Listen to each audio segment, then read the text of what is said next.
Hey UConn Nation, it's KK Arnold here. If you're looking for the latest UConn women's basketball content, go subscribe to Listen Up to Phil and Ryan. Go Huskies! Phil and Ryan, listen up. Hey, well, Ryan, if you look at the last podcast that we did earlier today, huge drama in UConn.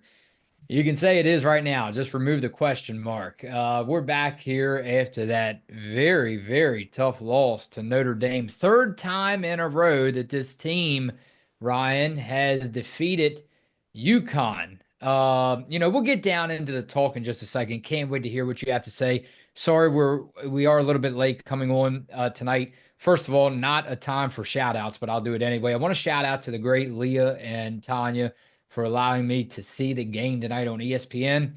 And if it makes anybody smile in UConn Nation, I walked into the restaurant. They knew to turn on the game right away when they saw me. So that was that. Wanted to shout out to everybody who subscribed to this channel that I ran into tonight. So a big shout out to you and thank you all for the support for me and Ryan and the UConn Husky Nation. Wish it was a better outcome tonight, but Ryan, we'll jump over to the game summary. The Hannah Hidalgo show. Oh my goodness. I mean, you talk about a player that I just told you before we hit the record button. How is it that Notre Dame has losses right now? I just can't believe that they actually have lost games this season. First quarter, Ryan, UConn started to turn the ball over right out of the gates. I was sitting there worried with my chips and dip, right away. I didn't have any chips and dip. A good thing I didn't. But anyway, both teams looked shaky coming out. The nerves were right there, I could tell, for both teams. In a game that 3-0 started out Notre Dame, in a game that UConn, I believe, I had to go back and check, believe never, Ryan, they never had the lead all night. All right. So that No. pretty much goes, that's not UConn women's basketball. We know it's not. Shade Beckers, Strong, and Brady. Well, that's four names. They were in the starting lineup, but anyway, great crowd in attendance tonight.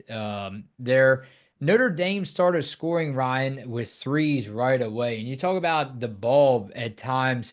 Hannah Hidalgo, man, the ball just found her. Sometimes it was just pure luck the way the ball, came down and found her hands. But Olivia Miles, she rolled her ankle in the first quarter, Ryan. 15-10 Notre Dame. Another three from Notre Dame to close out the first. It was 18-12 at the end of one.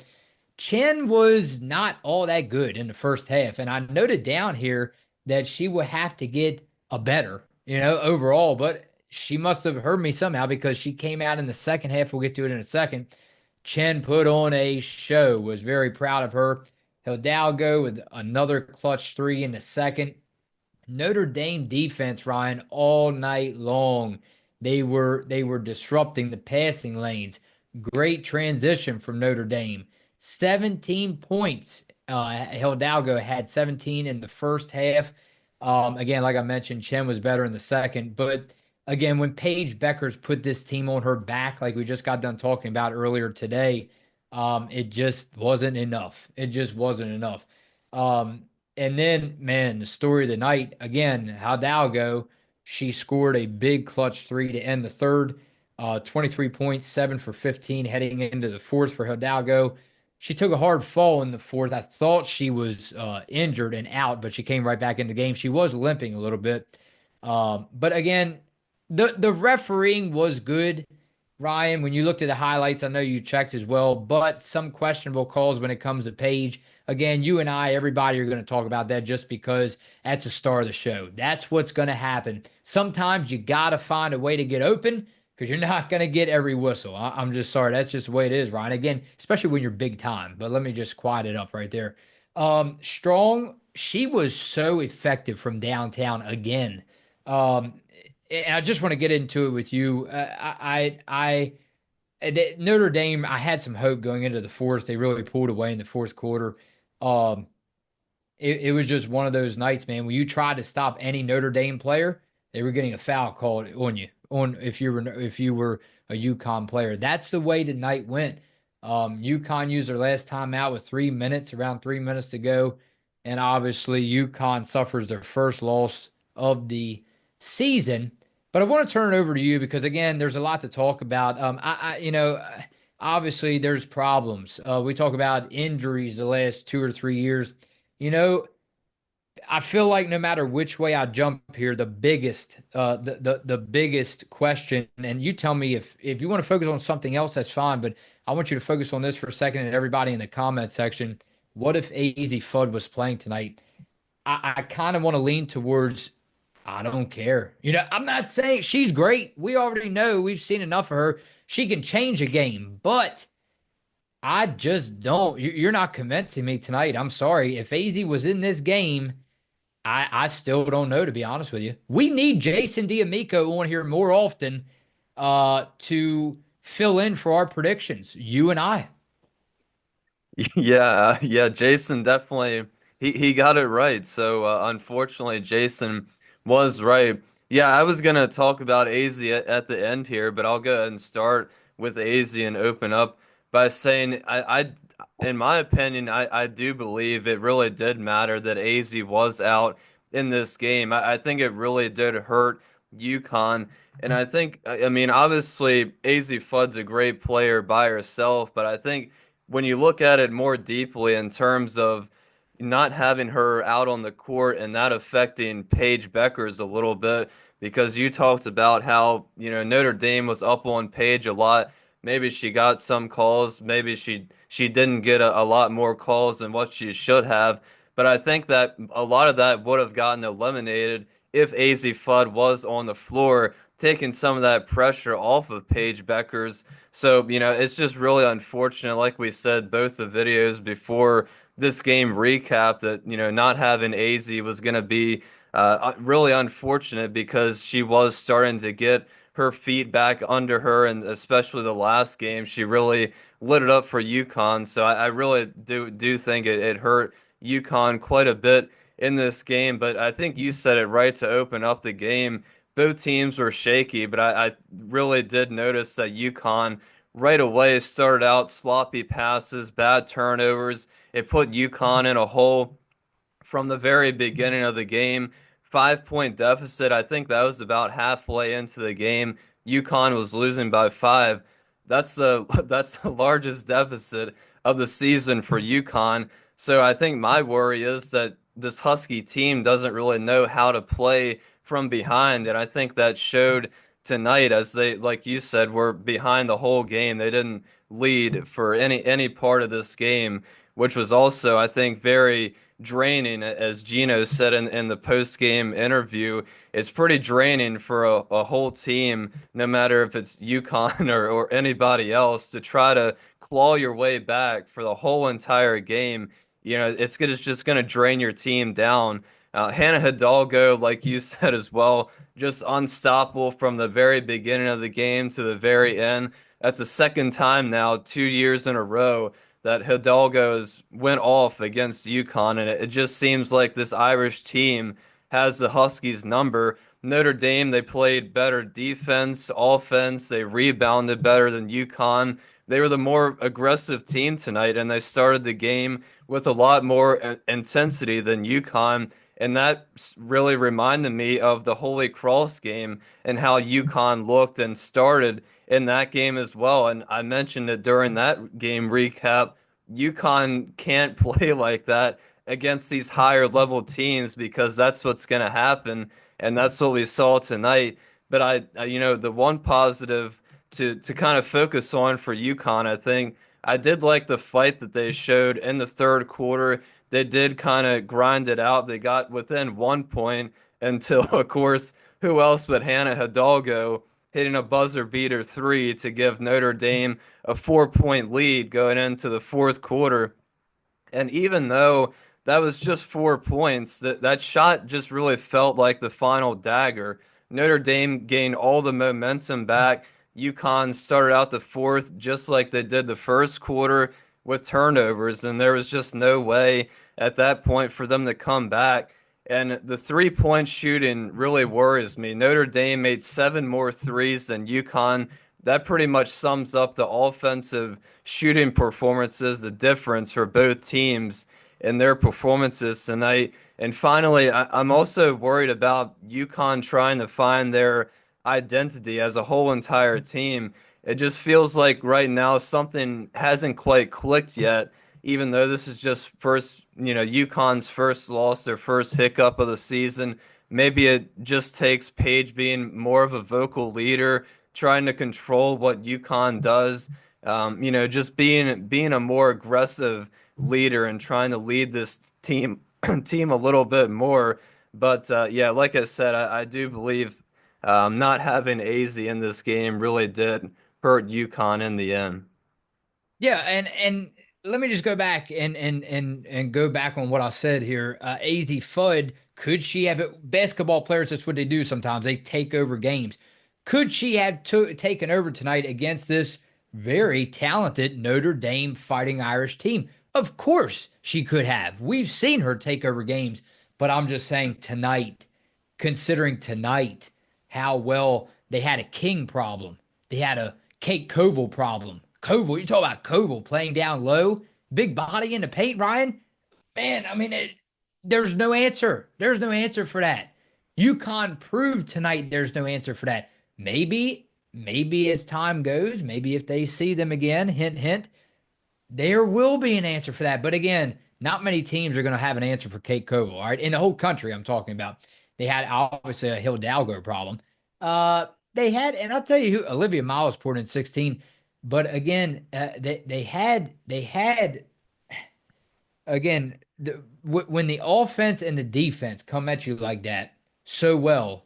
Oh my goodness! And you talk about a great crowd behind that Notre Dame Fighting Irish women's basketball team. What a night for them.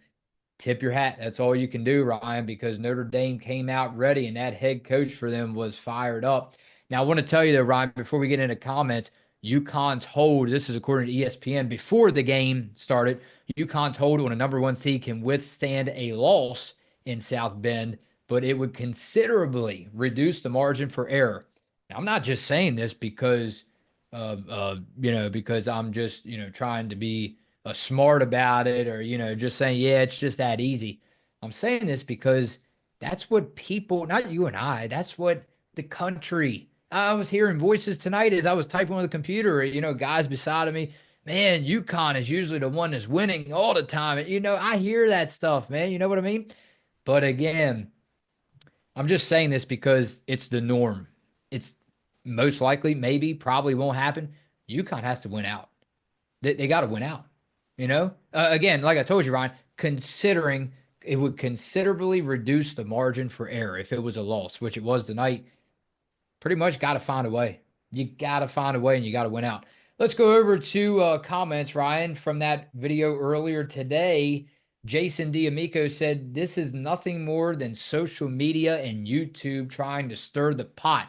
However, Gino is a basketball fundamentals tyrant. While he allows his players to shine, they are only allowed to do it inside the tyrannical box he creates.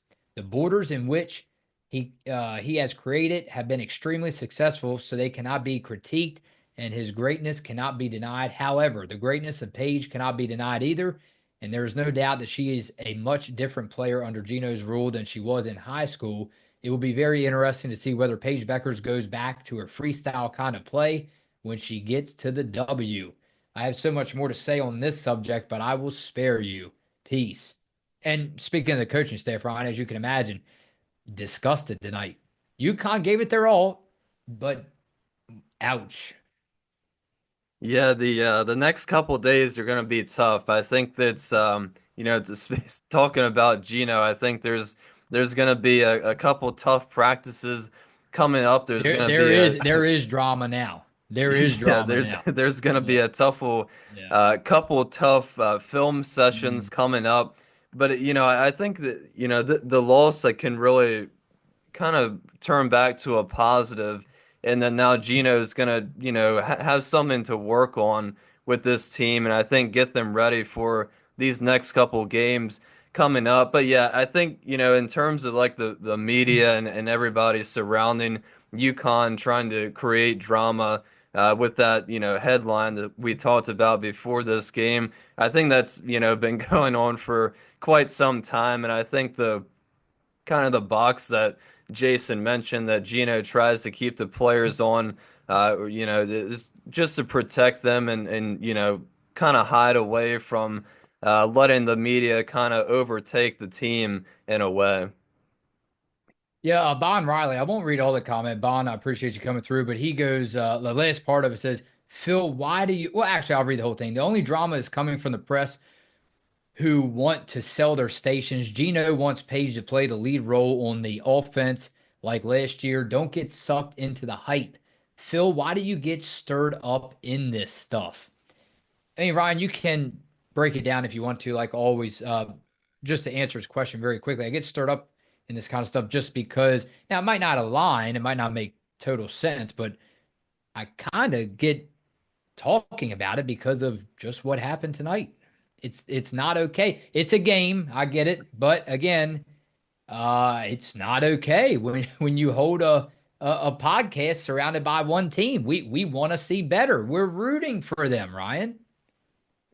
Yeah, and it's almost like we kind of have to talk about it because it creates a good discussion, and we certainly like discussing different topics, and I think it's fun for us to kind of see what everybody else thinks in the comments, and that's why we try to read as many comments as we think to kind of stir all these different discussions. But I mean, obviously, it's a big speaking about just this headline, I think was a big, trying to get everybody to click and talk about it. But when we have a podcast, I think it definitely turns into an interesting discussion, especially when we talk about UConn.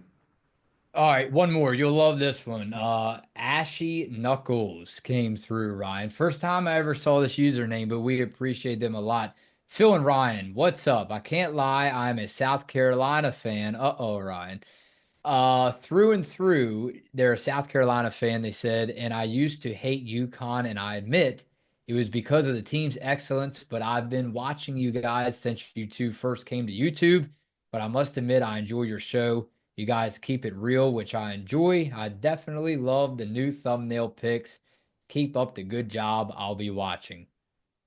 Well, we definitely appreciate that. We always do try to keep it real. And yeah, I think the new thumbnail pictures, I think they're doing pretty good. It's definitely something different, a little weird to ha have our faces on the actual thumbnail picture and not just on the video. But yeah, I think it's definitely a good direction to start going in to switch it up a little bit. And yeah, I think it's definitely exciting to try out new things and do new things for trying to get the podcast up and going, more and more as we continue our little journey. All right, here we go. We're going to move on from this one fast because we have to, Ryan, and I will see you later on in the week for another last check in on Listen Up.